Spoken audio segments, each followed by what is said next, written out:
So it looks like you've over 20 years built your expertise. You put all this in a great blueprint and step by step and all that. But there are tons of TV shows on property in the UK. Some of them dedicated to auctions. I'm a big fan of them. Yeah, I love watching them as well. So if I just watch them for a few months and take good notes, I would be a kind of auction expert.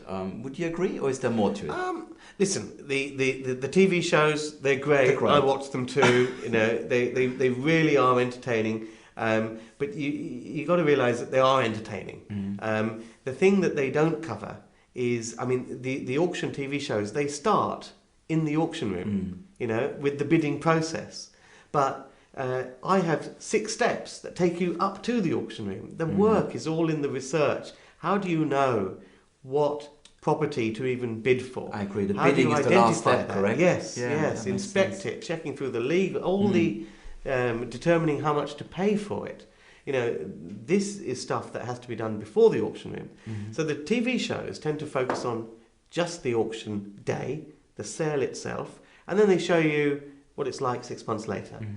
There's all those bits leading up to the auction, and there's all those bits leading up to how you decide what you're going to do with the property to extract that retail value. Maybe that does make good TV, but this is where you make the money, correct? That's where you make the money, yes. So, yes. Ranjan, you talked about this 6-step system a few times. I actually got a slide here of that 6-step system. So you devised that out of your own experience over the last 20 years. Yes. You tweaked it, you improved it. Okay. Yes. What I wanted to do is, because I've got an office now, and I've taken on a few people and stuff like that, and we source a lot of properties for our own portfolio and our joint venture partners.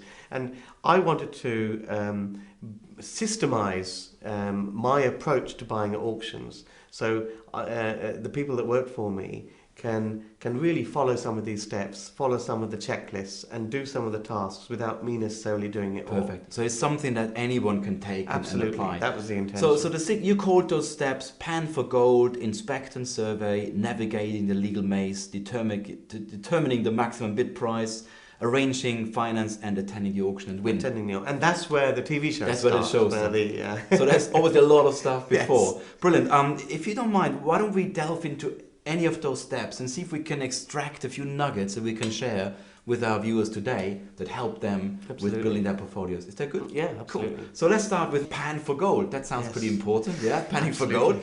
Now, let's put you to the test, Ranjan. Here is the catalog. I told you this is my auction catalog, and I actually circled the property here, lot 10. Okay. Now, have a quick look at that. Yeah. A few seconds. Nothing fancy. It's a one-bedroom flat. A large. Have you seen it? I've seen it. I went to see it last week. It's a large one-bedroom flat with, I felt, an unusually large kitchen. And a good-sized bedroom and a kitchen next to it. It's a one-bedroom flat. Yes, correct. I don't know the area, obviously, but let me just ask you, because I can see some key things that are... obviously, there are ways of doing area analysis and all of that. But I can see some key things from this description here. I noticed it's got a separate kitchen and a separate lounge. How big was the lounge? About, 18 by 22, so good size. Okay. Good size. Okay, and the is it an eat-in kitchen? Was there a table in there? Yeah, this is what I thought. There was enough room. It's big in enough the space. kitchen. Okay, so it could, without the kitchen units, could it be a bedroom? Possibly. But I don't know how you would do that, but yeah, the space would be big enough, definitely. The other question, I know it sounds a bit odd, but is the kitchen, the floor layout, is the kitchen actually next to the lounge? Yes, it is, yeah. So it's just a wall separating? Yeah. Okay. Now this is again, there's loads of these generic strategies that work up and down the country in any situation. What you've got here is the classic one-bedroom flat with a separate kitchen. Now, what you need to do here is look for the opportunity to put the kitchen in the lounge, to make an open plan kitchen lounge, because people don't mind open plan these days. It's very modern, and if the room size is large enough, it works. And if the kitchen is an eat-in kitchen, then that could easily make a bedroom. And if the old kitchen is in the room next to the lounge, then the plumbing is very easy. Yeah. There's no major dramas. Okay. So one of the key strategies is look for large lounges and kitchens which are eat-in kitchens that you can make into a bedroom, and make sure they are next to each other on the floor plan. That way, you can buy a 1-bedroom flat, make it into a 2-bedroom, a 2-bedroom flat, make it into a 3-bedroom, 3-bedroom flat, make it into a 4-bedroom. And obviously that means different rental yield, different rental income. Absolutely. And okay. Because people are seeing this property as a 1-bedroom flat. Yeah. You are seeing it with a little bit of tiny work as a 2-bedroom flat. You're seeing it as something different.